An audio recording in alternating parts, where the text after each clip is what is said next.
Hi friends, I am Raghu.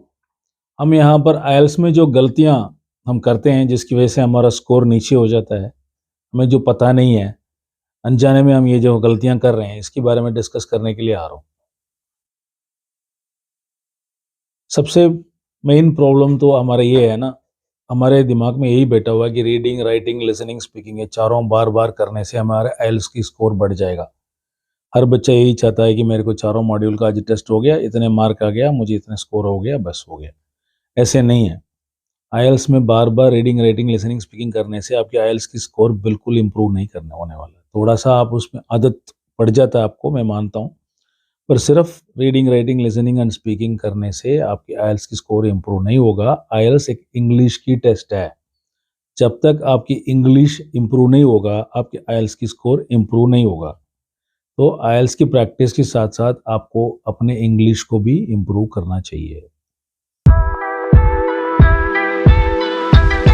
For example, अगर आप आज एक रीडिंग, राइटिंग, लिसनिंग और स्पीकिंग चारों मॉड्यूल का एक टेस्ट ले रहे हो, आपको पता चल रहा है, आपका स्कोर आ रहा है, तो आपको कम से कम ये पता चलेगा कौन सी मॉड्यूल में आप ज़्यादा वीक हैं। और दूसरा, अगर आपको पता चल रहा फॉर एग्जाम्पल अगेन रीडिंग में आप वीक हो, तो उसमें किस चीज़ में वीक है?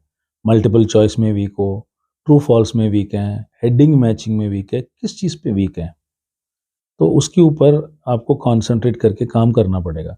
जब तक आपको अपने डिफ़िकल्टीज़ और अपने प्रॉब्लम्स में काम नहीं करोगे, तो आपकी स्कोर्स इम्प्रूव नहीं होगा। हाँ, कुछ लोग बच्चे जो है ना अपने मेरिट्स में काम करना चाहते हैं बार-बार, वो अच्छी बात है, पर मेरिट्स में काम करोगे तो किसी न किसी में आपको स्कोर्स बहुत अच्छे आ सकते हैं, जैसे 8.5, 9 आ सकते हैं। पर जो आपके डीमेरिट्स में अगर आप काम नहीं करोगे, इम्प्रूव नहीं करोगे, तो आपके ओवरऑल स्कोर भी नहीं बढ़ेगा।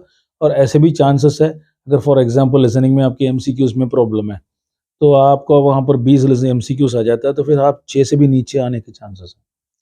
तो जो प्रॉब्लम्स आप में है, उस पे काम करना भी ज़रूरी है। दोनों ही इम्पोर्टेंट है। एक आप अपना जो मेरिट्स है, आप स्ट्रेंथ है, उस पे भी काम करना पड़ेगा, और एक आपकी वीकनेस है, उस पे भी बहुत ज़रूरी है काम करना। फॉर एग्ज़ाम्पल एक चेन है, उसमें एक संगल जो है, वो वीक है, बाकी सारे स्ट्रॉन्ग है, तो चेन कहाँ से टूटेगा?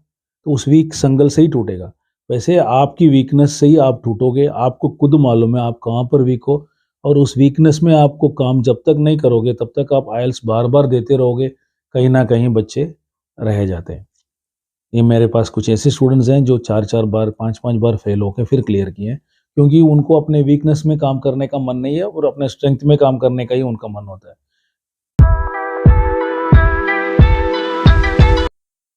अब हम बात करते हैं राइटिंग की प्रॉब्लम्स के ऊपर। फॉर एग्जांपल राइटिंग में कुछ बच्चों को बेसिक से प्रॉब्लम है, कुछ लोगों को आगे प्रॉब्लम है, कुछ लोगों को क्वेश्चन को समझना ही प्रॉब्लम है।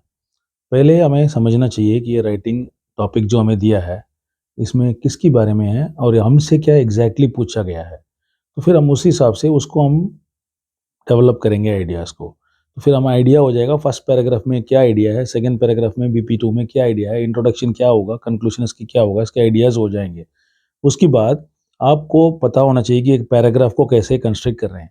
बहुत स्टूडेंट्स मैंने देखा है, टेम्पलेट्स रखे होते हैं या 100-200 ऐसे रट्टे मारे होते हैं, तो उन्होंने वो टॉपिक देख लिया, उसके ऊपर लिख लेते हैं, ये गलत है। और नंबर मेन पॉइंट एक और ये है कि आपको डिफरेंट टाइप्स ऑफ सेंटेंसेस लिखना भी आना चाहिए, लॉजिकल सीक्वेंस आपको मेंटेन करना चाहिए, राइट? जिसको हम कोहेरेंस कहते हैं। और फ्लुएंसी अच्छा होना चाहिए, वोकैबुलरी अच्छी होनी चाहिए, और आपको ग्रामर भी सही होना चाहिए। फॉर एग्जांपल आपको किसी ना किसी एक जगह पे आपको प्रॉब्लम है, फॉर एग्जांपल स्पेलिंग मिस्टेक्स हो रहे हैं, तो स्पेलिंग्स में आपको घर पे काम करना पड़ेगा।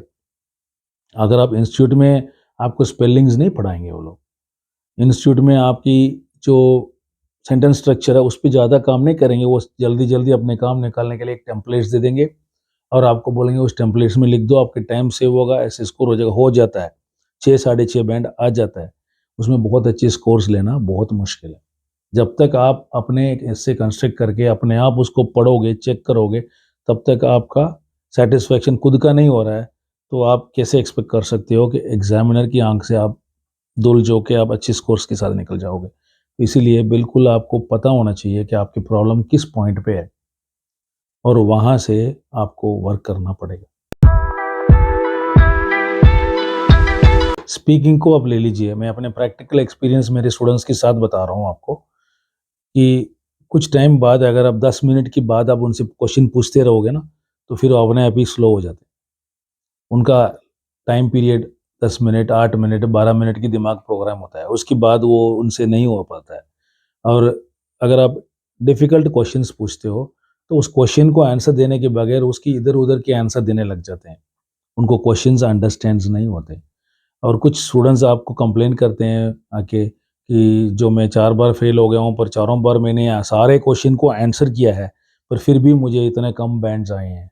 पर क्वेश्चन को आंसर करने के लिए आप वहाँ नहीं जा रहे हो, आप स्पीकिंग करने के लिए जा रहे हो। आंसरिंग और स्पीकिंग में फ़र्क है। इसको पहले आप अंडरस्टैंड कर लो। पहले आप क्वेश्चन को समझ लो, फिर उस क्वेश्चन को आंसर दो, फिर उसके बाद आपने वो आंसर क्यों दिया है, उसको एक्सप्लेन करो और अच्छी तरह उसको कोई एग्ज़ाम्पल या और क्लैरिफ़ाई करो उस आंसर को। एक क्वेश्चन को अगर आप काफ़ी टाइम कुछ बच्चे होते हैं 12 मिनट में उनसे 12 क्वेश्चन्स पूछा जाता है, कुछ बच्चे होते हैं उनसे 25 क्वेश्चन पूछा जाता है। कुछ वो सोचते हैं कि मेरे पास इतने क्वेश्चन्स क्यों पूछते हैं? बात ये है ना इनके आंसर छोटे-छोटे, डीपली नहीं है। तो कुछ बच्चे ये भी कंप्लेन करते हैं, व्हाई पूछ रहे हैं क्योंकि आपके आंसर उनको सैटिस्फैक्शन नहीं है आंसर से। और अच्छी तरह आपने उसको एक्सप्लेन किया नहीं है, वो और ज़्यादा आपसे एक्सपेक्ट कर रहे हैं।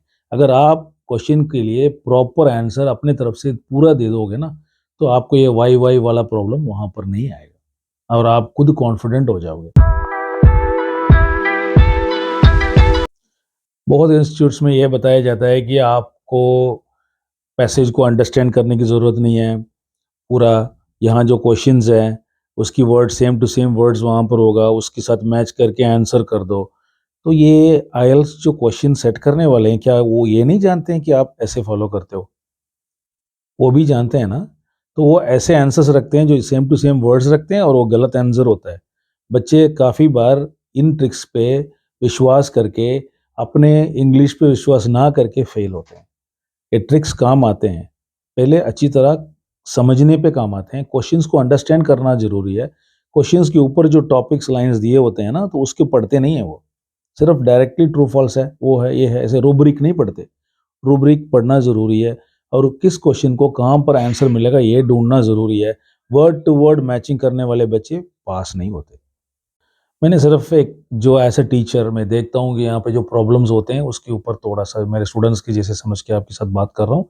आपको अगर ये वीडियो अच्छा लगा इसको सब्सक्राइब कर लेना। अगर आप सब्सक्राइब करोगे तो आपको इंटरेस्ट है या आप अपने डाउट्स उसके नीचे लिखोगे तो मैं आगे उसको क्लियर करूँगा और अच्छी-अच्छी वीडियोज़, यूज़फुल वीडियोज़ आपको आगे मैं पोस्ट करता रहूँगा। Thank you very much friends.